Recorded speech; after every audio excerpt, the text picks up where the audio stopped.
নমস্কার। প্রতিদিনের বাক্য দিয়ে আপনাদের সবাইকে প্রভু যীশু খ্রিস্টের নামে শুভেচ্ছা ও শুভকামনা। আসুন প্রভু নিজ বাক্যের দ্বারা আমাদের সকলের সাথে কি বলছেন সেটা শুনি। পাঠ করছি ভজন সংহিতা তার 9 অধ্যায়ের 1 পদ থেকে। আমি সর্বান্তঃকরণে সদা প্রভুর স্তব করিব, তোমার সমস্ত আশ্চর্য ক্রিয়া বর্ণনা করিব। প্রভু নিজ বাক্যের দ্বারা আমাদের সকলকে আশীর্বাদ যুক্ত করুন, আমেন। প্রিয়জন, আজকে এই বাক্যের দ্বারা ভজনকার আমাদেরকে একটি কথা মনে করে দিচ্ছেন উনার জীবন থেকে। সেটা হচ্ছে উনার জীবনে উনি পূর্ণ হৃদয় থেকে প্রভুর স্তুতি এবং প্রশংসা করার জন্য থাকেন। তিনি সকল সময় প্রভুর স্তব করার জন্য থাকেন, প্রভুর কার্যর বর্ণনা করার জন্য থাকেন।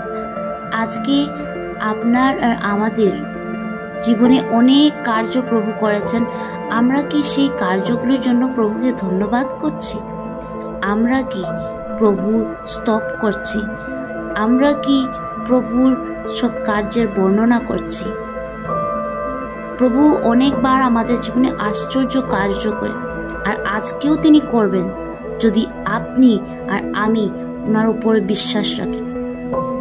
প্রিয়জন, আজকে 2-3টা প্রশ্নের সাথে একটি আশা প্রভু আমাদেরকে এই বাক্যের দ্বারা দিচ্ছেন। সেটা হচ্ছে তিনি আশ্চর্য কার্য করেন। আজকে আপনার জীবনে যা কিছু আছে সেটার মধ্যে প্রভুর উপস্থিতি আপনি চান, আর নিশ্চয় প্রভু আপনার প্রার্থনা শুনে আশ্চর্য কার্য সেই পরিস্থিতির উপরে করবেন। এই বিশ্বাসের দ্বারা আসুন প্রার্থনা করে আজকের দিনটাকে প্রভুর হাতে সমর্পণ করি। সর্বশক্তিকে মান দয়ালু প্রভু, তোমার চরণ আসে বসে প্রভু।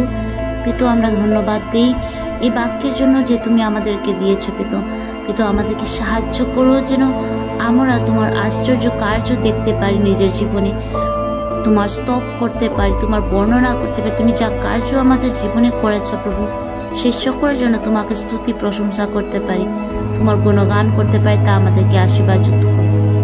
পিতো, ধন্যবাদ দিই আজকের এই দিনের জন্য, এই বাক্যের জন্য। আমাদের সকলের দিনের কার্যকে তোমার হাতে সমর্পণ করে এই ক্ষুদ্র বিনতিকে প্রভু যীশু খ্রিস্ট তোমার নামে চাই, আমেন। আপনাদের সবার দিন শুভ হোক। নমস্কার।